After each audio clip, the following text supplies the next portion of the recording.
Okay, మంచిదండి. ప్రార్థన చేసుకుందాం. అందరూ మోకరించి తెల్ల వంచినట్లయితే ప్రార్థన చేసుకుందాం. సకల ఆశీర్వాదాలకు కారణభూతుడు అయిన మా తండ్రి, మీ ఉన్నతమైన శ్రేష్టమైన నామానికి మీ ప్రియకుమారుడైన క్రీస్తు ప్రభు వారి ద్వారా కృతజ్ఞతాస్తులు చెల్లిస్తూ ఉన్నాము నాయన. విత్తబడుతున్న నీ విలువైన జీవపు మాటలు నీ పిల్లలు కేవలము వినేవారుగా ఉండి మోసపోకుండా చెప్పబడుతున్నటువంటి మాటల ఉన్న సత్యాన్ని గ్రహించడానికి ప్రతి ఒక్కరికి మంచి మనస్సును దయచేయండి. చెబుతున్న నేను నా సొంత ఆలోచనతో కాకుండా లేఖనానుసారంగా మాట్లాడడానికి మీ కృపతో జ్ఞానముతో నింపి నడిపించమని అడుగుచున్నాను. ఈ ఆరాధన ముగిసే వరకును కూడా తండ్రి ఎలాంటి అల్లరను ఆటంకమును లేకుండా మీరే మా అందరికీ తోడుగా ఉండి ఆదరించి నడిపించమని, త్వరలో మా కొరకు రానయ్యున్న మా ప్రభువును మీ ప్రియకుమారుడైన క్రీస్తు యేసు వారి పరిశుద్ధమైన నామంలో ఈ ప్రార్థన మనవలన్నీ కూడా అడిగి వేడుకొనుచున్నాము తండ్రి, ఆమెన్. క్రీస్తునందు చేరువచ్చిన ప్రియులైన దేవుని పిల్లలందరికీ ప్రభువును రక్షకుడైన క్రీస్తు వారి పేరట నా ప్రత్యేకమైన వందనాలు తెలియజేస్తూ ఉన్నా. అలాగే ఇంత మంచి సమయాన్ని మనందరికీ దయచేసినటువంటి తండ్రి అయినటువంటి దేవునికి కూడా ప్రభు అయిన క్రీస్తు వారి పేరట నా కృతజ్ఞతాస్తుతులు చెల్లిస్తూ ఉన్నా. అలాగే మొదటి వర్తమానం అందించినటువంటి మనోజ్కి కూడా క్రీస్తు పేరట నా వందనాలు తెలియజేస్తూ ఉన్నా. ఇక మంచిది, చాలా చక్కటి విషయాన్ని ఈరోజు మనం నేర్చుకోవడానికి దేవుడు ఒక గొప్ప అవకాశాన్ని మనకిచ్చినందుకు చాలా సంతోషం. మనకి ఈరోజు సమాజంలో కనబడుతున్నటువంటి క్రైస్తవులు దేవుని మాటను వినటానికి తమ మనస్సును సిద్ధపరుచుకోవట్లేదు. క్రైస్తవులుగా పిలువబడుతున్నారు కానీ దేవుని మాటను వినటానికి మాత్రం తమ మనస్సును సిద్ధపరుచుకోవట్లేదు. మరి దేవుని మాటను ఎందుకు వినట్లేదు వాళ్ళు? దేవుని మందిరానికి వస్తున్నారు, ఎక్కడ మీటింగులు పెట్టినా వెళ్తున్నారు, ఎక్కడ ప్రార్థన అన్నా పరుగులు ఎడుతున్నారు, కానీ దేవుని మాటను వినటానికి మాత్రం ఇష్టపడట్లేదు ఈరోజు క్రైస్తవులుగా ఉన్నటువంటి వారు. అది అందరూ కాదు, కొందరు మాత్రమే. ఎందుకు దేవుని మాటను వినట్లేదు అనేది మనం ఆలోచించవలసినటువంటి అవసరం ఉంది. ప్రారంభం నుంచి కూడా ఏదెను వనములో మానవ జన్మ ప్రారంభం నుంచి యుగ సమాప్తి వరకు కూడా అపవాది దేవునితో ఒక పోరాటాన్ని కొనసాగించాడు. ఏ పిల్లలైతే పరలోకం రావాలని దేవుడు తన మహాజ్ఞానాన్ని సమాజానికి తెలియజేసి తన మహాజ్ఞానం చేత అజ్ఞానంలో నుంచి విడుదల చేసి పాపం అనే ప్రక్షాళన జరిగించి నిత్య జీవానికి వారసులను చేయాలన్నటువంటి తన అనాది సంకల్పాన్ని భంగపరిచేటటువంటి భావనతో అపవాది ఒక అద్భుతమైనటువంటి ఎరను ఈ సమాజానికి వేస్తూ ఉన్నాడు.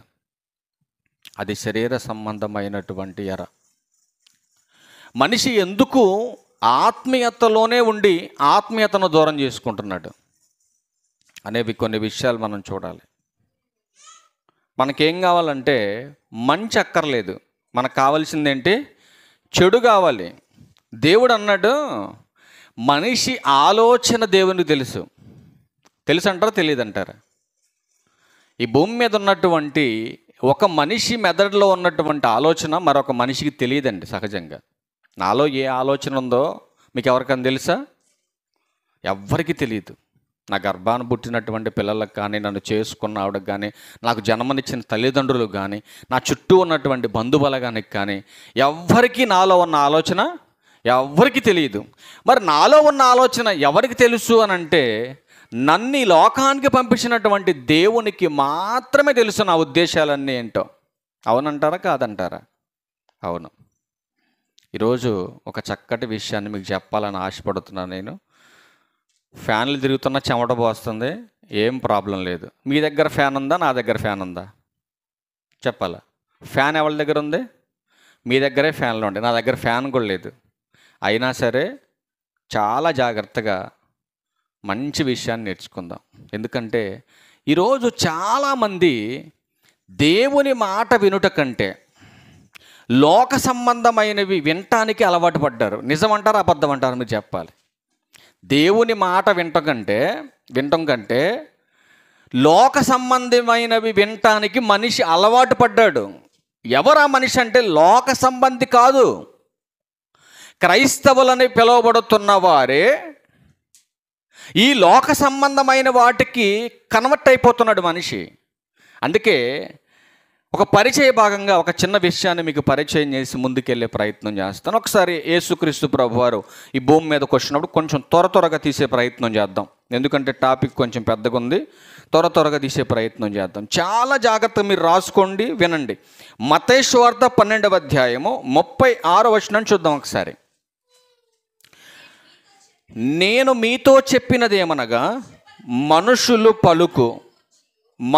పలుకు వ్యర్థమైన ప్రతి మాటను గూర్చి, అండర్లైన్ చేసుకోండి మాట, వ్యర్థమైన ప్రతి మాటను గూర్చి విమర్శ దినమున లెక్క చెప్పవలసి ఉండును. 37 అంటున్నాడు, నీ మాటను బట్టి నువ్వు నీతిమంతుడు అని తీర్పు పొందుదువు, నీ మాటను బట్టిగే అపరాధివని తీర్పు పొందుదువు. చాలా జాగ్రత్తగా యేసుక్రీస్తు ప్రభువారు ఆనాటి సమాజానికి తెలియజేశాడు, ఈనాడు సంఘానికి చెబుతున్నటువంటి మాట. నువ్వు మాట్లాడుతున్నటువంటి మాటను బట్టి నీకు తీర్పు జరుగుతుంది అని బైబిల్ ఖచ్చితంగా హెచ్చరిస్తూ ఉంది. ఇప్పుడు నీ మాటను బట్టి నీకు తీర్పు జరుగుతుందని బైబిల్ చెప్పిన తర్వాత నీ మాటలు జాగ్రత్తగా ఉండాలా వద్దా మీరు చెప్పాలి, అవునా? నీ మాటను బట్టి నీకు తీర్పు జరుగుతుందని బైబిల్ చెప్పింది. మరి మాటను బట్టి తీర్పు జరుగుతుందని బైబిల్ చెప్పిన తర్వాత మనం మాట్లాడే మాట కొంచెం ఒళ్ళు దగ్గర పెట్టుకొని మాట్లాడాలి వద్దా? మాట్లాడాలి. వాటి గురించే ముందుకెళ్ళే ప్రయత్నం చేద్దాం. మరొక మాట మీకు చూపిస్తాను బైబిల్ గ్రంథంలో, ఇర్మియా గ్రంథం 6వ అధ్యాయం 10వ వచనం. ఇది చదువుకొని దీనికి టైటిల్ ఇస్తాను మీకు ఇప్పుడు. 6వ అధ్యాయం 10వ వచనం, ఇర్మియా గ్రంథం 6వ అధ్యాయం 10వ వచనం. విందురని ఏమంటున్నాడు భక్తుడు ఇక్కడ? ఎవరింటారయ్యా నేను వాక్యం చెబితే? బిజీ అయిపోయారు మనుషులు. లోక సంబంధమైన కల్పనా వాక్యాలు, లోక సంబంధమైన పిట్ట కథలు, నిర్జీవమైనటువంటి ఎన్నో కథలు, కల్పితాలు వినటానికి అలవాటు పడిపోయినటువంటి మనిషి దేవుని యొక్క హిస్టారికల్ ఎవిడెన్స్ని అంగీకరించట్లేదు. మనిషి చారిత్రక ఆధారాలు కలిగినటువంటి వాక్యాన్ని మాత్రం మనిషి వినటానికి ఇష్టపడట్లేదు. ఈ లోకంలో ఉన్నవన్నీ కూడా కోటి విద్యలైతే, ఆ కోటి విద్యలు కూటి కోసమైతే వాటిలో నుంచి పుట్టుకొచ్చినటువంటి ఎన్నో కల్పితమైనటువంటి చరిత్రలు ఈ సమాజంలో ఉన్నాయి. అవి చరిత్రలు అని కూడా అనటం కూడా తప్పు, కథలు. ఆ కథలన్నీ కూడా మనిషి వినటానికి ఇష్టపడతాడు గంటల తరబడి కూర్చొని. కానీ దేవుని వాక్యం మాత్రం ఒక గంట వినటానికి మాత్రం మనిషికి బాధ. అందుకే అంటున్నాడు భక్తుడు, విందురని నేను ఎవరితో మాట్లాడేదను, ఎవరికి సాక్ష్యం ఇచ్చేదను? వారు వినుటకు తమ మనస్సును కొనరు గనుక వినలేకపోయిరి. అంటే మనసు సిద్ధంగా లేదు వాక్యం వినటానికి, ఒక సిద్ధపాటు లేదు వినటానికి. ఒక ప్రాంతం నుంచి మరొక ప్రాంతానికి వలస వెళ్ళేవాడు అన్ని సిద్ధపాటు చేసుకుంటాడు. ఆ ప్రాంతానికి ఏ పని మీద వెళ్తున్నాడో, వెళ్ళిన తర్వాత దేంతో పని ఉందో, ఎంతకాలం అక్కడ ఉండాలో కావలసిన ఎక్విప్మెంట్ అంతా కూడా సిద్ధపాటు చేసుకొని వెళ్తూ ఉంటాడు ఒక యాత్రికుడు. అలాగే దేవుని మందిరానికి వచ్చే మనం కూడా దేవుని మందిరానికి వెళ్ళేటప్పుడు ఏమి సిద్ధపరచుకొని వస్తున్నాం? మనం తమ మనస్సును ఏం చేయాలి? సిద్ధపరచుకోవాలి. శారీ బాగా కట్టుకున్నావా లేదా? బొట్టు మంచిగా పెట్టుకున్నావా లేదా? మంచి చెప్పులు వేసుకున్నావా లేదా? కిందకే పైకి మ్యాచింగ్ ఉందా లేదా? ఇది ఎవరికి అవసరం లేదు. పై రూపం దేవునికి అవసరం లేదు. దేవునికి కావలసిందేంటి? నీ మనసు సిద్ధంగా ఉండాలి. అందుకే భక్తుడు అంటున్నాడు, ఎవరికి చెప్పను నేను? తమ మనసును నీ మాట వినటానికి సిద్ధపరచుకోలేదు. ఎందుకంటే వారు యెహోవా వాక్యమందు సంతోషము లేనివారు. ప్రతి పాయింట్ జాగ్రత్తగా గుర్తుపెట్టుకోవాలి. చాలా కష్టపడి కూర్చొని మాటలన్నీ చాలా జాగ్రత్తగా వినాలి. ఎందుకంటే మనిషి పతనవస్థలోకి వెళ్ళిపోతున్నాడు ఈరోజు. పేరుకు మాత్రమే క్రైస్తవుడు, కానీ బ్యాక్గ్రౌండ్ అంతా ఎవరిది? సాతాను. పేరుకు మాత్రమే క్రైస్తవుడు, కానీ బ్యాక్గ్రౌండ్ చూస్తే మొత్తం చీకటే. ఇప్పుడు ఆ వెనకాల ఉన్నటువంటి చీకటి గుర్తులు, లక్షణాలు ఏంటో చూపిస్తున్నా మీకు. ఎందుకయ్యా క్రైస్తవులైన వారు తమ మనసును సిద్ధపరచుకోరంటే, దేవుని వాక్యం అంటే వారికి సంతోషం లేదు. ఇప్పుడు నేను మిమ్మల్ని క్వశ్చన్ అడుగుతాను, నేను ఆన్సర్ టక్కన చేయాలి మీరు. దేవుని వాక్యం అంటే మీలో ఎంతమందికి సంతోషంగా ఉంది చెప్పండి? దేవుని వాక్యం అంటే నాకు ఇష్టం, నాకు సంతోషం ఉన్నారు ఎవరైనా? భక్తుడు అంటాడు కదా, ఇష్టం ఉండాలి. ఫస్ట్ ఏదైనా ఒక పని చేయాలంటే మనం ఆ పని మీద ఏముండాలి? ఇష్టం ఉండాలి. ఇష్టం లేకుండా ఏదైనా తినగలమా? ఏదైనా చేయగలమా? ఏదైనా తాగలమా? ఎక్కడికైనా వెళ్ళగలమా? వెళ్ళలేం. అంటే ఏ పని చేయాలన్నా ఆ పని మీద మనకేముండాలి?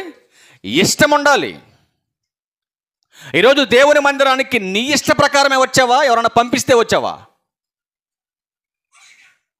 మా ఆయన వెళ్ళమన్నాడండి అన్నోడు చేతులు ఎత్తండి. ఎవరన్నా ఉంటే ఉన్నారు ఎవరన్నా? ఎవరన్నా పిలిస్తే వచ్చారా? మీరే వచ్చారా? ఎవరన్నా బలవంతం చేశారా మిమ్మల్ని మందిరానికి రమ్మని? మీ ఆత్మను కాపాడుకోవటానికి మీరే రావాలి, ఎవ్వరు బలవంతం చేయకూడదు మిమ్మల్ని. అందుకే బైబిల్ చక్కటి విషయాలను పొందుపరిచిందండి. మరి దేవుని వాక్యం వినటానికి సంతోషం లేదు. మరి ఏ వినటానికి సంతోషపడుతున్నారు మనుషులు? ఏ వినటానికి? దేవుడు కూడా అడుగుతున్నాడు, నా మాట అంటే మీకు సంతోషం లేదు, కానీ ఎందుకు సంతోషం లేదు వీళ్ళకి నా మాట అంటే? ఇప్పుడు చూద్దాం ఒక మాట. తిమోతి గారికి రాసిన మొదటి పత్రిక. మనుషుల యొక్క హావభావాలు ఎలా మారిపోతున్నాయో ఒకసారి మీరు చూడగలిగితే, తిమోతి గారికి రాసినటువంటి రెండో పత్రికలో పౌలు గారు తిమోతి గారికి రాసినటువంటి రెండో పత్రిక 4వ అధ్యాయము 3-4 వచనాలు చూడండి.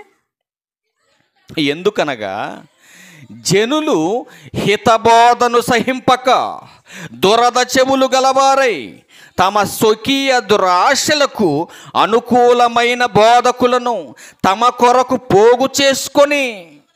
కానీ ఇక్కడ పౌలు గారు తిమోతి గారిని హెచ్చరిస్తున్న మాటలు చూడండి ఎంత బాగున్నాయో. ఎందుకనగా జనులు హితబోధను సహించరు. హితబోధ అంటే పుట్టినట్లు ఏముంది? రెండేసి ఆరోగ్యకరమైన బోధ. ఏ బోధ అది? హితబోధ అంటే అర్థం ఏంటి? ఆరోగ్యకరమైన బోధ అంటే మంచి బోధ. ఆ మంచి బోధ మనిషి వినడు. మరి ఏం వింటాడు? అసత్యాన్ని వింటాడు. అలా అసత్యాన్ని వినేటటువంటి మనిషికి దేవుడు చెబుతున్నాడు, అసత్యాన్ని వినటానికి అలవాటు పడినటువంటి మనిషి ఏం చేస్తాడో చరిత్రలోకి వెళ్ళి మనం చూడాలి. ఇలా దురద చెవులు కలిగినటువంటి మనిషి, అసత్యాన్ని అలవర్చుకున్నటువంటి మనిషి, సాతానుకు చోటిస్తున్నటువంటి మనిషి, ఇదిగో పతనానికి దారితీస్తున్నటువంటి మనిషి, వాడి స్వభావం ఎలా మారిపోతుందో మీరు చూడగలిగితే చరిత్రలోకి వెళ్ళి లేవియాకాండం 19వ అధ్యాయం. లేవియాకాండం రాసుకోండి అన్ని విషయాలు.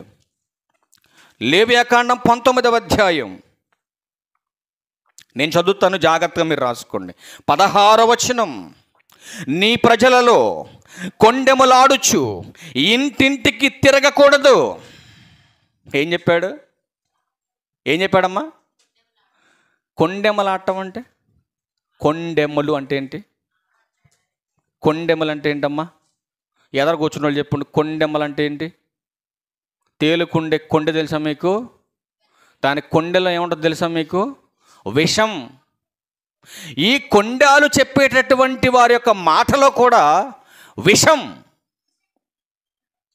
ఆ విషాన్ని పెట్టుకొని ఏం చేస్తారంటే ఇంటింటికి తిరుగుతూ ఉంటారంట వాళ్ళు.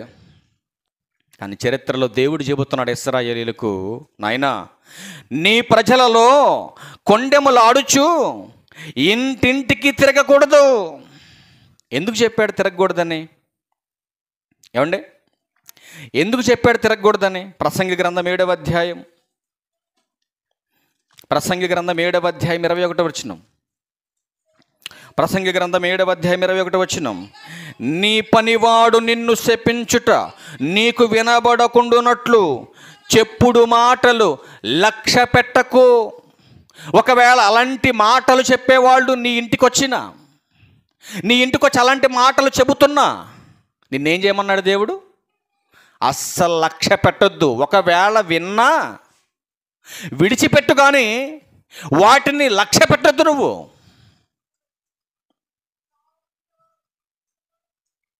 అసలు ఇంటింటికి తిరగొద్దని దేవుడు చెప్పాడా లేదా? చెప్పాడా? వీళ్ళు ఇంటింటికి తిరిగి ఏం చేస్తారు? సామెతల గ్రంథం 20వ అధ్యాయం, సామెతల గ్రంథము 20వ అధ్యాయం 19వ వచనం చూడండి. కొండెగాడై తిరుగులాడువాడు పరుల గుట్టు బయట పెట్టును. ఎందుకు తిరుగుతారంట కొంపలేమట వీళ్ళు? ఈ కొండాలు చెప్పి వెళ్ళమ్మటి తిరిగోళ్ళు ఎందుకు తిరుగుతారని చెప్తుంది బైబిల్. వాళ్ళ జీవితాలు పాడు చేయటానికంట. దేవుడు చెప్పాడా తిరగమని చెప్పాడా, తిరగొద్దని చెప్పాడా? బైబిల్లో ఇంకొక మాట ఉంది, చూద్దాం. బైబిల్లో ఇంకొక మాట ఉంది. సామెతల గ్రంథం 25వ అధ్యాయం 17వ వచనం చూడండి. నేను చెప్తున్నాడు, మాటి మాటికి నీ పొరుగు వాని వింటికి వెళ్ళకు. ఏంటి నీకు పని అక్కడ 10 సార్లు? అసలు దేవుడు చెప్పిన మాట సంఘం చేస్తుందా? మీరు ఆలోచించండి. వాక్యం వ్యర్థం కాదండి, ప్రతిదీ సత్యం చెప్పుద్ది వాక్యం. కొండగాడై తిరగొద్దు. అలా తిరిగేవాడు కుటుంబాలని నాశనం చేస్తున్నాడు. అలా చేసేటటువంటి స్వభావం కలిగినటువంటి ఓ మనిషి మాటి మాటికి నీ పక్కింటికి వెళ్ళమాక, నీ ఎదురింటికి వెళ్ళమాక. ఏంటి నీకు పని అక్కడ? అందుకే మాట్లాడుతున్నాడు దేవుడు, మాటి మాటికి నీ పొరుగు వాని ఇంటికి వెళ్ళకు. ఏంటి ఏం జరుగుద్దయ్యా అని అంటే ఆడు చెబుతున్నాడు, అతడు నీ వలన విసికి నిన్ను ద్వేషించునేమో. ఆలోచించండి ప్రియమైన దేవుని వారలారా. అందుకే ఇర్మియా గ్రంథంలో మరొక మాట చెబుతున్నాడు, చూద్దాం. ఇర్మియా గ్రంథం 9వ అధ్యాయం 4వ వచనం చూడండి. ఇర్మియా గ్రంథం, మీలో ప్రతి వాడును తన పొరుగువాని విషయమై జాగ్రత్తగా ఉండాలి. అట్లాంటి దరిద్రులు ఉంటారు, ఇంటింటికి తిరుగుతారు, వాళ్ళకి పనే ఉండదు. ఇక్కడ విషయాలు అక్కడ, అక్కడ విషయాలు ఇక్కడ. అత్తకి కోడలకి, కోడల నుంచి తోటి కోడలకి, అన్నదమ్ములకి, అక్క చెల్లెలకి, ఈ కుటుంబం నుంచి ఆ కుటుంబానికి, ఈల భర్త నుంచి ఆళ్ళ భార్యకి, ఆళ్ళ భార్య నుంచి ఈల భర్తకి లింకప్ చేస్తారు వీళ్ళు. చేసి ఒక్కటిగా ఉన్న కుటుంబాలను విడగొడతారు వీళ్ళు. అట్లాంటి వాళ్ళ విషయమై మీరు జాగ్రత్తగా ఉండాలి. ఎందుకంటే అబద్ధములాడుచు, చదువు నన్ను పైనుంచిరా, ఏ సహోదరుడును ఎవరు చూడండి, ఏ సహోదరునైనను నమ్మకుడి, నిజముగా ప్రతి సహోదరును తంత్రగొట్టి. నీ దగ్గర ఒక మాట చెబుతుంది వచ్చి, వాడి దగ్గర ఒక మాట చెప్తాడు వెళ్ళి. అత్తకు ఒక మాట చెప్పుద్ది వెళ్ళి, ఎప్పుడు కోళ్ళ లేనప్పుడు. అత్త లేనప్పుడు చూసి కోళ్ళకు ఒక మాట చెప్పుద్ది వచ్చి. అవునా కాదా? ఎంతమంది లేరు ఇలాంటి వాళ్ళు? అసలు ఈ అత్త కోడలు ఏంటి, తల్లి బిడ్డల కంటే ఇంత చక్కగా కలిసి ఉంటున్నారు వీళ్ళు. అసలు ఏదో ఒకటి పెట్టి అర్జెంటుగా వీళ్ళిద్దరిని ఎడగొట్టేయాల. నీకేంటి లాభం వాళ్ళిద్దరిని ఎడగొడితే? ఆనందమా నీకు? సంతోషమా నీకు? అందుకే దేవుడు అంటున్నాడు, నాయనా ప్రతి సహోదరుడు తంత్రగొట్టియు తన సహోదరుని కొంప ముంచును అన్నాడు. ఏం ముంచుతారంటే వీళ్ళు? కొంప. ఏ కొంపకైతే పదే పదే నువ్వు వెళ్తున్నావో ఆ కొంపలోకి వచ్చినటువంటి మనిషి కొండాలు చెబుతుంటే నువ్వు లక్ష్య పెట్టావా, నీ కొంప మునిగిపోద్ది అంటున్నాడు దేవుడు. మనం ఫోన్లు చేసి పిలిపించుకుంటామండి, ఎలాంటి మాట్లాడి అమ్మ సరదా మనకి. ఏంటి రోజు వచ్చే మనిషి ఇంకా రాలేదేంటబ్బా అని ఫోన్లో మెసేజ్ పెడతాం, ఎక్కడున్నా వచ్చాయి కమాన్ ఖాళీగా ఉన్నా అని. వచ్చిన కాడ నుంచి కూర్చొని అది ఎట్టంటగా, ఈడెట్టంటగా, ప్రభు అదేనా చెప్పింది మీకు, అదేనా చెప్పింది మీకు. ఆ విషయం తెలుసా? తప్పు చేసి కూలిపోయిన కుటుంబాల కంటే చెప్పుడు మాటలు విని కూలిపోయిన కుటుంబాలు కోకొలలు ఉన్నాయి భూమి మీద. అవునంటారా కదా? కుటుంబాలు కూలిపోయాయి, స్నేహాలు బద్దలైపోయాయి, ఎంతోమంది భార్య భర్తలు విడాకుల్లాకి వెళ్ళిపోయారు, ఎన్నో సంఘాలు ఒక్కటిగా ఉన్న సంఘాలు విడిపోయాయి. ఎన్నో గ్రామాలు ఒక్కటిగా ఉన్న గ్రామాలు రెండుగా మారిపోయాయి. ఎంతోమంది కుటుంబం ఐక్యత కలిగినటువంటి కుటుంబాలు మధ్యలో గోడలు వచ్చేసాయి. దేనివల్ల? చెప్పుడు మాటల వల్ల. అంటే కంటితో చూసిన దానికంటే కూడా చెవితో విన్నదానికి పవర్ ఎక్కువ. అవునంటారా కాదంటారా? ఇప్పుడు అపవాదం వచ్చేసాడండి ఏదైనా వనంలోకి. వచ్చేసి ఇది నిజమా అన్నాడు. ఏంటా నిజం?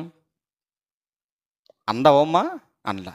ఈ తోట చెట్ల ఫలాలన్నీ మేము తినొచ్చు, కానీ ఇదిగో ఈ చెట్టు ఫలాన్ని తింటే మాత్రం మేము చచ్చిపోతాం అని చెప్పింది. అప్పుడు వెంటనే అపవాదం అన్నాడు కదా, ఒక్కటే మాట చెప్పాడండి, ఇది తింటే మీరు చావనే చావరు, కానీ ఒక లాభం ఉంది మీరు తింటే. ఇది ఆ లాభం ఏంటో దేవుడికి మాత్రమే తెలుసు. అందుకనే మీరు తినకూడదని దేవుడు ఆ కండిషన్ పెట్టాడు మీకు. ఒక్కసారి ఆ కండిషన్ పక్కన పెట్టేసి ఇదిగో నేను చెప్పినటువంటి మాట విని ఒక్కసారి ఆ ఫలాన్ని తిను, నువ్వు దేవత వలె ఉంటావు. అవునా కాదా?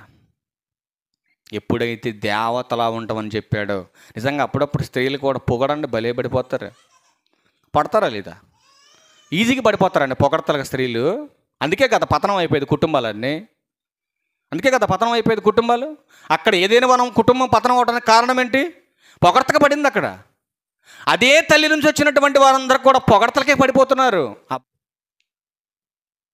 అందుకే దేవుడు మాట్లాడుతున్నాడు, అస్సలు ఎవరిని నమ్మొద్దు మీరు. మరి ఎవరిని నమ్మాలి? దేవుణ్ణి నమ్మాలి.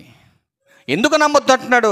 ప్రతి వాడు తంత్రగొట్టి అంటున్నాడు. ప్రతివాడు మోసగాడు, నిన్ను మోసం చేస్తాడు, నిన్ను మాయ చేస్తాడు. వాళ్ళ మాటలు వినొద్దు మీరు. అందుకే సామెతల గ్రంథం 16:28 ఒక మాట చెబుతున్నాడు చూడండి.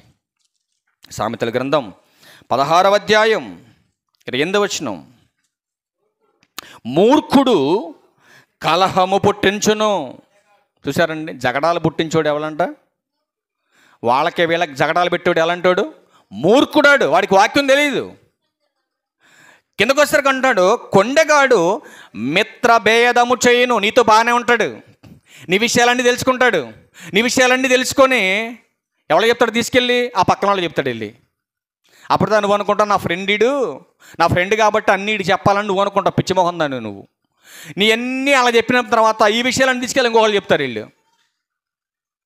అందుకనే మిత్రభేదం చేస్తారు కాబట్టి సాటి సహోదరుని నువ్వు నమ్మొద్దు అంటున్నాడు దేవుడు. సాటి సహోదరుని నువ్వు నమ్మొద్దు. సామెతల గ్రంథం 18వ అధ్యాయం 8వ వచనం, 18:8, కొండగాని మాటలు. కొంతమందికి ఎలా ఉన్నాయంటే ఈ మాటలు, మంచి బిర్యానీ తిన్నంత హాయిగా ఉంటుందంట వాళ్ళకి. కొంతమంది చెప్పే కొండే మాటలు. ఇప్పుడు వాళ్ళ గురించి వీళ్ళ గురించి ఎవరైనా మాట్లాడుతున్నారు అనుకోండి, షటప్, నోరు మూసే, నీకెందుకు వాళ్ళ గురించి? వాళ్ళ కోళ్ళ గురించి నీకెందుకు? వాళ్ళ కొడుకు గురించి నీకెందుకు? ఏళ్ళత్తమ్మాల గురించి నీకెందుకు? అవి నాకెందుకు చెబుతున్నావు? నోరు మూసే. ఏదైనా మాట్లాడితే వాక్యం గురించి మాట్లాడు, ఏదంటే నీ గురించి మాట్లాడు, నా గురించి మాట్లాడు, ఇందా అంతవరకే. అంతేగాని మనుషులు లేనప్పుడు, వ్యక్తులు లేనప్పుడు ఆ వ్యక్తి కూర్చున్నటువంటి సంభాషణ ఒక క్రైస్తవురాలుగా మనం ఈ సందర్భంలో మాట్లాడుకోవటం సరి అయింది కాదు అని నువ్వు చెప్పాలి. కానీ అవి చెప్పం మనం.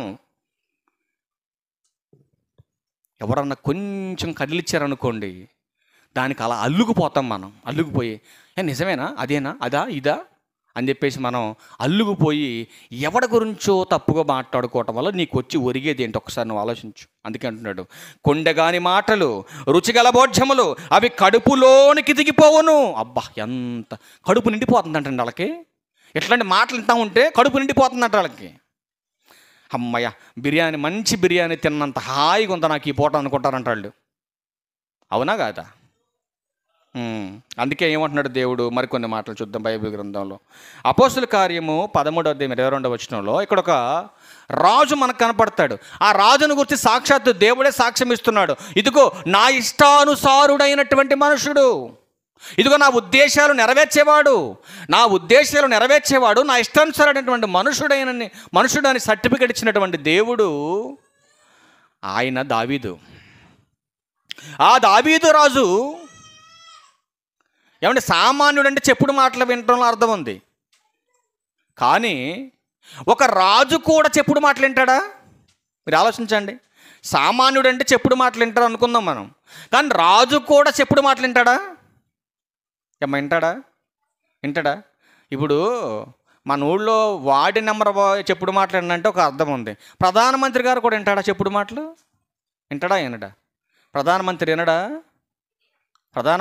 వినడా? మనిషి పుట్టక పుట్టినోడు ఎవడైనా వింటాడు. వాడు ప్రధానమంత్రి అయితే ఏంటి, లేకపోతే వీధిలో ప్రెసిడెంట్ అయితే ఏంటి? ఇక్కడ బైబిల్ ఏం చెప్తా ఉంది? రాజు కూడా చెప్పుడు మాటలు వింటాడు. అంటే భక్తుడైనటువంటి దావీదు గారు సాక్షాత్తు దేవుడే సర్టిఫికేట్ ఇచ్చాడు, నా ఇష్టానుసారుడైన మనుషుడు, నా ఉద్దేశాలు నెరవేర్చేవాడు అని దేవుడే సర్టిఫికేట్ ఇస్తున్నటువంటి రాజు కేవలం ఒక పనివాడు ఇస్తున్నటువంటి సర్టిఫికేట్ విన్నాడండి. ఒక పనివాడు చెబుతున్నటువంటి మాటలు విని ఒక మంచి స్నేహితుని కొడుకుని పక్కన పెట్టేటటువంటి పరిస్థితి వాటిల్లిందండి. దావీదు గారికి ఇష్టమైనటువంటి స్నేహితుడు, ప్రాణ స్నేహితుడు అని చెప్పాలి మనం, ఎందుకంటే ప్రాణం పెట్టాడు చాలా సందర్భాల్లో ఆయన కోసం. ఎవరా స్నేహితుడు? యోనతాను ఎవరి కుమారుడు? సౌలు కొడుకు. అసలు సౌలు గారికి దావీదు గారికి ఎందుకండి శత్రుత్వం వచ్చింది? ఎందుకు శత్రుత్వం వచ్చిందండి? సౌలు గారి యొక్క ప్రవర్తన సరిలేదు కాబట్టి దేవుని అభిషేకము దావీదు గారికి వచ్చేసింది. కాబట్టి ఆయన చేసినటువంటి మంచి పనుల వల్ల సమాజంలో ఉన్నటువంటి మనుషులు ఇదిగో దావీదు గారిని పొగుడుతుంటే సౌలు గారికి ఏమొచ్చింది? ఆయన మీద ఈర్ష్య వచ్చేసింది, అసూయ వచ్చేసింది. అలా రావటం వల్ల ఏమైందంటే దేవుడు సౌలుని కాస్త పక్కన పెట్టేసి దావీదుని రాజుగా అభిషేకించాడు. దావీదుని రాజుగా అభిషేకించినటువంటి కొన్నాళ్ళకి ఏదో ఒక రకంగా ఈ రాజుని హతం చేయాలనుకున్నటువంటి రాజు ఏం చేస్తున్నాడు? పథకాలు వేస్తున్నాడు. ఆ పథకాలు వేస్తున్నటువంటి సమయంలో కొడుకు దగ్గరే ఉంటాడు కదా, కొడుకు ఈ పథకాలన్నీ వింటున్నాడు. ఈ మంచి రాజుకి ఈ సమాచారాలన్నీ చేరదీస్తున్నాడు. ఇదిగో మా డాడీ నిన్ను చంపడానికి ప్రిపేర్ చేస్తున్నాడు, అర్జెంటుకి ఈ ప్రాంతం నుంచి ఇంకో ప్రాంతానికి పారిపో. అలా తప్పిస్తూ దావీదు గారికి ఎన్నో సందర్భాల్లో సహాయం చేస్తూ కొన్నాళ్ళకి ఇలా ఫ్యామిలీ అంతా చనిపోయిందండి. అలా చనిపోయినటువంటి కొంతకాలానికి దావీదు గారు రాజు అయ్యాడు. దావీదు గారు రాజు అయిన తర్వాత తన కొడుకు తన రాజ్యాన్ని స్వాధీనపరచుకోవాలనుకుని అబ్షాలోము ప్రయత్నం చేస్తాడు. వెంటనే దావీదు అబ్షాలోముకి తనకున్నటువంటి పరిస్థితికి, ఆ వాతావరణానికి భయపడి పారిపోతాడండి. పారిపోయినటువంటి సందర్భంలో అసలు ఏం జరుగుతుందో మనం చరిత్రలోకి వెళ్ళి కొన్ని సందర్భాలు చూడగలిగితే చూద్దాం ఒకసారి. సమూయేలు రెండవ గ్రంథం చాలా బాగుంటుందండి. ఇక్కడ చూద్దాం ఒకసారి ఈ మాటలు, ఇంక 2 మాటలు చూసి క్లోజ్ చేద్దాం. సమూయేలు 2వ గ్రంథం 9వ అధ్యాయము. సమూయేలు 2వ గ్రంథం 9వ అధ్యాయము ప్రారంభ 2 వచనాలు చూడండి. యోనాతానును బట్టి నేను ఉపకారము చూపుటకు సౌలు కుటుంబములో ఎవడైనా కలడాని దావీదు అడిగాడు. చూసారండి ఏమడిగాడు ఆయన? యోనాతాను నాకు చేసినటువంటి మంచి పనికి, సహాయానికి ఆ కుటుంబంలో ఎవడైనా బ్రతికుంటే వాడికి నేను సహాయం చేయాలని అడిగాడు. సౌలు కుటుంబమునకు సేవకుడును సేబాయును ఒకడుండగా వారు అతనిని దావీదు నొద్దకు పిలువనంపిరి. రాజు సేబావు నీవే కదని అడగగా అతడు నీ దాసుడనైన నేనే సీబానెను. ఈ సీబా అంటే ఎవరు? సౌలు కుటుంబంలో పనిచేసేవాడు, యోనాతాన్ దగ్గర పనివాడు. యోనాతాన్ తర్వాత నెక్స్ట్ తన కుమారుడైనటువంటి ఎవరైనా మెఫీబోషెత్, అతనికి పనివాడినా. అప్పుడు దావీదు సమాచారాన్ని సమాజంలోకి పంపించాడు. ఆ సమాచారం తెలుసుకున్నటువంటి షేబా ఆయన దగ్గరకు వచ్చాడు. ఆయన దగ్గరకు వచ్చినప్పుడు దావీదు గారు అడుగుతున్నాడు, సౌలు కుటుంబంలో ఎవరైనా బతుకున్నారా అని అడుగుతున్నాడు. అప్పుడు ఈ షేబా చెబుతున్నాడు 6వ వచనంలో, సౌలు కుమారుడైన యోనాతానుకు పుట్టిన మెఫీబోషెతు దావీదు నొద్దకు వచ్చి సాగిలపడి నమస్కారము చేయగా దావీదు మెఫీబోషెతు అని అతనిని పిలిచినప్పుడు అతడు చిత్తము నీ దాసుడనైన నన్ను నేనున్నాను అని మాట్లాడుతూ కింద చదువుకుంటూ వెళ్తా అంటాడు కదా. అందుకు దావీదు నీవు భయపడవద్దు, నీ తండ్రి అయిన యోనాతానును నిమిత్తము నిజముగా నేను నీకు ఉపకారం చేస్తానని మాట్లాడుతుంటాడు కదా. వాళ్ళ ఆస్తి అంతా కూడా ఈ కాళ్ళు లేనటువంటి మెఫీబోషెతుకి చేస్తాడండి. ఏ ఆస్తి అయితే దావీదు గారు వశపరుచుకున్నాడో ఆ ఆస్తి అంతా కూడా ఇక్కడ యోనాతాను గారు చేసినటువంటి ఉపకారానికి ప్రత్యుపకారంగా ఏం చేస్తున్నాడు, ఇక్కడ షేబా చెప్పినటువంటి మాటలను బట్టి కాకుండా మెఫీబోషెతు చెప్పినటువంటి మాటలను బట్టి ఆయనకి ఇచ్చేసాడు ఇవంతా కూడా. ఇచ్చేసిన తర్వాత ఏం జరిగిందో ఇంకా కొంచెం ముందుకెళ్ళి మనం చూద్దాం. సమూయేలు రెండవ గ్రంథం 16వ అధ్యాయం దగ్గరికి వెళ్దాం. 16వ అధ్యాయం 3-4 వచనాలు చూడండి. రాజు, నీ యజమాని కుమారుడు ఎక్కడున్నాడని అడిగాను. ఎవరిని అడుగుతున్నాడు? దావీదు గారు అడుగుతున్నాడు. ఎవరిని? షేబాని అడుగుతున్నాడు. షేబా, నువ్వు ఒక్కడే వచ్చావేంటి? మరి నీ యజమానుడు ఏడి అంటే అప్పటికే అబ్షాలోము దగ్గర నుంచి పారిపోయిన దావీదు గారు కొన్ని సంవత్సరాల పాటు బయట ఉన్నాడు, కొన్ని కొండ ప్రాంతాల్లో తిరుగుతున్నాడు. ఎందుకంటే నీ కొడుకు వల్ల నీకు ప్రాణాపాయం ఉందని తెలుసుకున్నటువంటి దావీదు గారు తన ప్రాణాన్ని దక్కించుకోవడానికి అనేకమైన కొండ ప్రాంత చర్యల్లో తిరుగుతున్నట్టు సందర్భాల్లో ఊరు దగ్గరికి ఒక ప్రాంతానికి వచ్చిన సమయాన్ని తెలుసుకున్నటువంటి షేబా ఆయన దగ్గర మంచి పేరు సంపాదించాలని చెప్పేసి ఈ అవిటివాడైనటువంటి మెఫీబోషెతుని పక్కన పెట్టేసి, వెంటనే మెఫీబోషెతుని పక్కన పెట్టేసి ఆయన దగ్గర ఉన్న గాడిదలు, ఆయన దగ్గర ఉన్న సంపద కొంత తీసుకొని దావీదు గారిని ఎదుర్కోవడానికి వెళ్ళిపోయిన సందర్భంలో దావీదు గారు షేబాను చోట్ల ఎవరిని చూస్తున్నాడు? తన రాజును చూస్తున్నాడు, తన యజమానిని చూస్తున్నాడు. యజమాని ఎక్కడ చూసినా కూడా ఎక్కడ యజమాని కనపడట్లేదు. ఆ కనబడని సమయంలో రాజు అడుగుతున్నాడు, షేబా, నీ యజమాని కుమారుడు ఎక్కడున్నాడు అని అడిగితే అందుకు షేబా, చిత్తగించుము, ఈవేళ ఇశ్రాయేలీలు తన తండ్రి రాజ్యమును తనకు తిరిగి ఇప్పింతురనుకొని అతడు యెరూషలేములో నిలిచి ఉన్నాడని ఒక అబద్ధం చెప్పాడండి. అసలు ఆస్తి అంతా మెఫీబోషెతుకి దావీదు ఇచ్చేస్తే మళ్ళా ఇశ్రాయేలీలు ఆస్తి పంపకాలు జరుగుతున్నాయి, ఆ పంపకాల్లో ఆస్తి వస్తుందని చెప్పేసి నీ దగ్గరకు రాకుండా అక్కడ ఆగిపోయాడని చెప్పేసి చెప్తున్నాడు ఈయన. నిజమా అబద్ధం? ఇది అబద్ధమని ప్రూవ్ చేయడానికి సమూయేలు రెండవ గ్రంథం 19వ అధ్యాయం 24 వచ్చిన దగ్గరికి వెళ్తే చాలా క్లియర్గా ఉంటుందండి. ఈ షేబా తన యజమాని అయినటువంటి మెఫీబోషెత్ మీద అబద్ధాలు రాజుకు చెబితే రాజు నమ్మేశాడు. ప్రియమైన దేవుని వారలారా, చూద్దాం ఒకసారి ఆ మాట. మరియు సౌలు కుమారుడు మెఫీబోషెత్ రాజును ఎదుర్కొనుటకు వచ్చెను. రాజు పారిపోయిన దినం మొదలుకొని అతడు సుఖముగా తిరిగి వచ్చి నాటి వరకు అతడు కాళ్ళు కడుక్కొనలేదు, గడ్డము కత్తిరించుకొనలేదు, బట్టలు ఉతుక్కొనలేదు. చూసారండి దావీదు గారి మీద ఎంత ప్రేమ ఉందో మెఫీబోషెతుకి. కనుక షేబా ఏం చెప్పాడు? అక్కడ ఆస్తి పంపకాలు జరుగుతున్నాయని చెప్పేసి ఆస్తి మీద వ్యామోహంతో నిన్ను ఎదుర్కోవడానికి, నిన్ను పలకరించడానికి, నిన్ను చూడటానికి రాలేదు. అదిగో ఆస్తి ఎక్కువైపోయింది, ఆ ఆస్తి కోసం అక్కడ ఉండిపోయాడు ఆ జనాల్లో అని చెప్పేసి ఇక్కడ రాజుకి అబద్ధం చెప్పాడు. కానీ మెఫీబోషెత్ మాట్లాడుతున్నాడు, రాజా, నువ్వు వెళ్ళిన దగ్గర నుంచి నేను తిండి తింటాం మానేశాను, ఇదిగో పెరిగిన గెడ్డం గీక్కోవటానికి కూడా నేను గీక్కోలేకపోయాను, ఏమంటే మాసిపోయిన బట్టలతో నీకోసం ఎదురు చూస్తున్నానని మెఫీబోషెత్ మాట్లాడుతున్నాడు. ఒకసారి కిందకి వెళ్దాం మనం. ఒకసారి చూడండి. రాజును ఎదుర్కొన్నటకై అతడు యెరూషలేమునకు రాగా రాజు, మెఫీబోషెతు, నీవు నాతో కూడా రాకపోతివేమి? దావీదు గారు మాట్లాడుతున్నాడండి. నీ పని వాడికి ఉన్నటువంటి ఆలోచన, వాడికి ఉన్నటువంటి జ్ఞానం నీకు లేదు, ఎందుకు నువ్వు రాలేదు అని అడుగుతుంటే మెఫీబోషెత్ ఏమంటున్నాడు? కళ్ళమ్మడి నీళ్ళు వస్తాయి మాట చదివితే. అందుకతడు, నా ఏలినవాడా రాజా, నీ దాసుడనైన నేను కుంటివాడను గనుక అంటున్నాడు. ఎవరంటేనా? కుంటివాడను గనుక.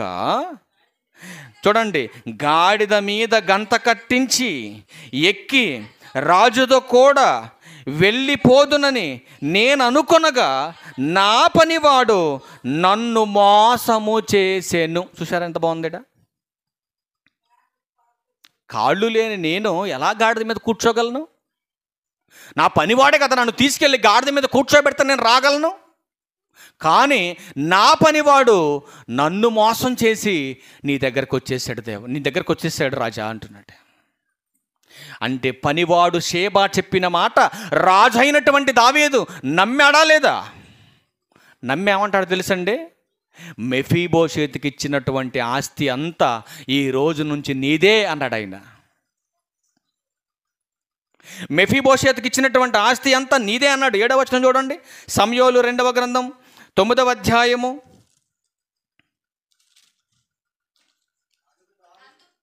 ఉమ్. ఆ. 16వ అధ్యాయం 16వ అధ్యాయం 4వ వచనం. సమూయేలు 2వ గ్రంథం 16వ అధ్యాయం 4వ వచనం. అందుకు రాజు మెఫీబోషేతునకు కలిగినదంతయు నీదే అని షీబాతో చెప్పగా, షీబా, నా ఏలినవాడా రాజా, నీ దృష్టి యందు నేను అనుగ్రహం పొందునుగా కానీ నమస్కారము చేసిన. చూశారండి ఎంత కపటంతో పనిచేస్తున్నాడు షీబా. ఎప్పుడైతే తన అవిటి రాజు తన యజమాని మీద నింద మోపి, ఆ నింద మోపినందుకు ఎప్పుడైతే రాజు తన ఆస్తిని నీకు ఇచ్చేస్తానన్నాడో, వెంటనే నీ చిత్తమే సిద్ధించునుగా అంటున్నాడు, నమస్కారం పెడుతున్నాడు ఆయనకి. ఈరోజు కూడా చాలామంది సాడీలు చెప్పి మనకున్న విలువను తగ్గించేవారు చాలామంది ఉన్నారు. అందుకే అస్సలు ఎవరిని నమ్మొద్దు అంటున్నాడు దేవుడు. ఎవరిని నమ్మొద్దు మీరు. అందుకే పేతురు గారు రాసినటువంటి పత్రికలో ఒక మాటను చూసుకొని మనం క్లోజ్ చేద్దాం. పేతురు గారు రాసినటువంటి మొదటి పత్రిక 3వ అధ్యాయం, పేతురు గారు రాసిన మొదటి పత్రిక 3వ అధ్యాయం 8వ వచనం చూడండి ఒకసారి. 8వ వచనం చూడండి ఏమంటున్నాడు. తుదకు మీరందరూ అంటే నమ్మి బాప్తీస్మము పొంది సంఘములో చేర్చబడిన మీరందరూ ఏక మనస్కులై, ఒకే మనసు కలిగి ఉండాలి. అత్త మీద కోడలకి, కోడల మీద అత్తకి సాడీలు చెప్పేటటువంటి స్వభావం కలిగిన వాడు ఏక మనసు కలిగిన వాడు కాదాడు. అందుకే తుదకు మీరందరూ ఏక మనస్కులై ఒకరి సుఖ దుఃఖముల యందు ఒకరు పాలుపడి సహోదర ప్రేమ గలవారును కరుణా చిత్తులను వినయ మనస్కులై ఉండాలి. అట్లాంటి స్వభావం కలిగిన వాడు కొండలు చెప్పడు, వాళ్ళ మీద వీళ్ళ మీద సాడీలు చెప్పడు, ఇంటింటికి తిరగడు, గొడవలు పెట్టడు, కుటుంబ పతనానికి కారకుడు కాడు. అందుకే అంటున్నాడు, మీరందరూ ఆశీర్వాదానికి వారసులు అవ్వడానికి పిలువబడ్డారు, కానీ కీడుకు ప్రతి కీడు ఎవ్వరికి చేయకండి. మీరు ఒకవేళ నేను లేనప్పుడు నా గురించి ఎవడన్నా మాట్లాడుతున్నాడు అనుకో, ఇను, అంతేగాని ఇంకా 4 కల్పించాడు చెప్పమాక వెళ్ళి. అందుకే ఏమంటున్నాడు ఆయన 10వ వచనంలో, జీవమును ప్రేమించి మంచి దినములు చూడగోరువాడు చెడ్డదానిని పలుకకుండా తన నాలుకను, కపటపు మాటలు చెప్పకుండా తన పెదవులను కాచుకోవాలి. నోరుని కాచుకోవాలి. నీ ఇష్టానుసారంగా మాట్లాడడానికి కుదరదు, ఒప్పుకోడు దేవుడు. నీ పెదవులను కాచుకోవాలి. ఎందుకు? మంచి దినాలు మనం చూడాలంటే, మంచి జీవితం, మంచి భవిష్యత్తు మనకు కావాలంటే జీవాన్ని మనం ప్రేమించాలి, నిర్జీవ క్రియలను పక్కన పెట్టేయాలి. దీని గురించి లోకాసువార్త 6వ అధ్యాయం 46 అంటే చూడండి ఒకసారి. లోకాసువార్త 6వ అధ్యాయం 46 వచనం. లోకాసువార్త 6వ అధ్యాయం 46 వచనం చూడండి. ఆయన ఏమంటున్నాడు, నేను చెప్పు మాటల ప్రకారం మీరు చేయక ప్రభువా ప్రభు అని నన్ను పిలుచుట ఎందుకు? చూసారా ఏమంటున్నాడు ఆయన? నేను చెప్పిన మాటల ప్రకారం మీరు చేయకుండా ప్రభువా ప్రభు అని ఎందుకు నన్ను పిలుస్తున్నారు మీరు? ఆలోచించండి ప్రేమని దేవుని వారలారా. అందుకే చెప్పుడు మాటలు వింటావా, చెప్పిన మాటను వింటావా? ఏది వింటావు నువ్వు? చెప్పుడు మాటలు వింటావా, చెప్పిన మాట వింటావా? చెప్పాలి. ఏది వింటారు మీరు? చెప్పుడు మాటలా, చెప్పిన మాట? నేను చెప్పుడు మాటలే వింటాను, చేతులు ఎత్తండి. నేను చెప్పుడు మాటలే వింటా, చెప్పిన మాట అసలు వినను నేను. ఉన్నారు ఎవరైనా అలాంటి? ఈ రోజు నుంచి కనుక నువ్వు చెప్పుడు మాటలు విన్నావు అనుకో, ఏం చెప్పాడు దేవుడు? ఆగ నాశనమే నీకు. అందుకే చెప్తున్నాడు ఆయన. ఏమంటున్నాడు? నా యొద్దకు వచ్చి నా మాట విని వాటి చొప్పు చేయు ప్రతివాడు ఎవని పోలియుండునో మీకు తెలియజేస్తును. వాడు ఇల్లు కట్టెవలనని ఉండి లోతుగా త్రవ్వి బండ మీద పునాది వేసిన వారిని పోలియుండును. వరద వచ్చి ప్రవాహం ఆ ఇంటి మీద కొట్టి వడిగా కొట్టినను అది బాగుగా కట్టబడింది కనుక అసలు అది కదిలించటం ఎవడి వల్ల కాదు. నువ్వు చెప్పిన మాట వినకుండా చెప్పుడు మాటలు విన్నావు అనుకోండి, కింద చెబుతున్నాడు, అయితే నా మాటలు వినియు చెయ్యనివాడు పునాది వేయక నేల మీదే ఇల్లు కట్టిన వాడిని పోలియుండును. ప్రవాహం దాని మీద వడిగా కొట్టెను, అది కూలిపడెను, దాన్ని లేపటం ఎవడి వల్ల కాదు. అది మీరు ఆలోచించండి. అందుకే దేవుడు అంటున్నాడు, మీకు ఆశీర్వాదం కావాలంటే చెప్పిన మాట విను. శాపం కావాలంటే చెప్పుడు మాటలు విన్నాం. అర్థమవుతుందా? మీకు ఆశీర్వాదం కావాలంటే చెప్పిన మాట వినాలి, శాపం కావాలంటే చెప్పుడు మాటలు వినాలి. ఇప్పుడు చెప్పిన మాట వింటామా, చెప్పుడు మాటలు వింటామా? ఏది వింటాం మనం? చెప్పిన మాటే వినాలి. ఎందుకంటే ఎప్పుడు చనిపోతాం మనకు తెలియదు. అవునా కాదా? అసలు ఇంటింటికి తిరగొద్దన్నాడు దేవుడు. ఎందుకు తిరగొద్దన్నాడు? ఇంటింటికి? నీకేంటి అసలు పని ఏంటి? ఇంటింటి తిరగాల్సిన పని ఏంటి అసలు నీకు? నువ్వు ఇంటింటికి తిరగాలనుకుంటే ఏ పని మీద తిరగాలి తెలుసా? సువార్త చెప్పటానికి తిరుగు. సువార్త చెప్పటానికి తిరుగు. సువార్త కాకుండా ఏ పని కోసం నువ్వు మాటికి వెళ్ళినా నీ విలువను నువ్వే తగ్గించుకుంటున్నావు. గుర్తుపెట్టుకో ఆ విషయాన్ని. నీకు కోపం వచ్చినా మంచిదే, కానీ మాటికి 10 సార్లు వెళ్ళావా నీ విలువను నువ్వు తగ్గించుకున్నట్టే. అందుకే దేవుడు మాట్లాడుతున్నాడు, చెప్పిన మాట వింటే నీకు ఆశీర్వాదం ఉంది, చెప్పుడు మాటలు వింటే నీకు శాపం ఉంది. నిర్ణయం మీదే, ఆలోచించుకోండి. అందుకే అంటున్నాడు, నీ మాటను బట్టే నీకు తీర్పు జరుగుతుంది. నీ మాటను బట్టే నువ్వు మంచోడవో నువ్వు చెడ్డదానివో ఫైనల్ జడ్జిమెంటు క్రీస్తు న్యాయపీఠం దగ్గర జరుగుతుంది. కాబట్టి మనం వినవలసినటువంటిది దేవుని మాట. నిర్జీవమైనటువంటి మాటలు మీరు ఏం చేస్తున్నాడు ప్రసంగి భక్తుడు? లక్ష్య పెట్టదు అసలు. మీరు వినొద్దు ఆ మాటలు. ఒకలాంటి మాటలు ఎవరైనా చెబుతున్నా చెప్పొద్దని చెప్పండి, తప్పులేదు. అవసరమైతే మా ఇంటికి కూడా రావద్దని చెప్పండి. చాలామందికి చెప్పానండి, నేను చెప్పే దేవుని మాటలు వినాలనుకుంటే రా, లేదా నువ్వు చెప్తానంటే రా, అంతేగాని పనికి మాలిన సోద కబుర్లు చెప్పడానికి అయితే నా గొమ్మలకు కూడా రావద్దు దేవుడు. నాకు అవసరం లేదు. మీరు దేవుని మాటలు వింటానంటే రా, మాట్లాడతా కాసేపు నీతో. లేదు నువ్వు చెప్తానంటే రా, ఇంట కాసేపు కూర్చొని నీ దగ్గర. అంతేగాని లోక సంబంధమైనవి, పనికి మాలినవి, నిర్జీవమైనవి దేవుడు అంటారు ఇర్మీయా గ్రంథంలో, నేను చెవియొగ్గి వారి మాటలు విన్నాను. వారు ఏం మాట్లాడుకుంటున్నారు? పనికి మాలిన మాటలు. అసలు మీరు ఆలోచించండి ప్రియమైన దేవుని వారులారా. అందుకే మాట్లాడుతున్నాడు దేవుడు. పనికి మాలిన మాటలు మాట్లాడుతున్నారంట. దేవుడు ఒకవేళ నువ్వు మాట్లాడే మాటలు చెవియొగ్గాడు అనుకో, నీ పరిస్థితి ఏంటి ఒకసారి ఆలోచించు. దేవుడు చూస్తున్నాడు. దేవుడు ఒక్కసారి శిక్ష నీ మీద అమలు చేస్తే ఆ శిక్షను తప్పించే పరికరాలు ఈ వ్యవస్థలో లేదు. అందుకనే నీ మాట బాగుంటే, సామెత చెప్పండి, నోరు మంచిదైతే ఊరు మంచిదైద్ది. అది నోరు మంచిది కాదనుకోండి, నీ ఇంట్లో ఉన్నోళ్ళే నీకు మంచినీళ్ళు ఎవరు నువ్వు చేస్తుంటే. అదే నీ నోరు బాగుంటే ఊరంతా పరిగెత్తుకొని వచ్చేస్తారు. అయ్యో వాడికి ఇది అయింది, అయ్యో వీడికి ఇది అయింది అని. మరి నోరు మంచిది కాకపోతే ఎవడు సపోర్ట్ చేస్తాడు? ఎవడు సపోర్ట్ చేయడు. అందుకనే నీ మాటను బట్టే నువ్వు నీతిమంతుడిగా తీర్పు పొందుతావు. నీ మాటను బట్టే నువ్వు ఏం చేస్తావు? మంచివాడో చెడ్డవాడో ఫైనల్ జడ్జిమెంట్ వస్తుంది. కాబట్టి ప్రతి ఒక్కరు గమనించవలసిన విషయం ఏంటంటే, చెప్పుడు మాటలు అస్సలు వినొద్దు, ఇంకొకరికి మీరు చెప్పొద్దు. ఒకవేళ చెప్పినానికి సమస్య ఉంది, విన్నానికి సమస్య ఉంది. అందుకే దేవుడు ఏమంటున్నాడంటే, అవన్నీ పోవాలంటే ఇదిగో నేను చెప్పిన మాట మీరు వినాలి. ఓకేనా? మంచిది. విందాం అందరం, దేవుని మాట విందామా? అందరికీ వందనాలు. చాలా మంచిది. Thank you.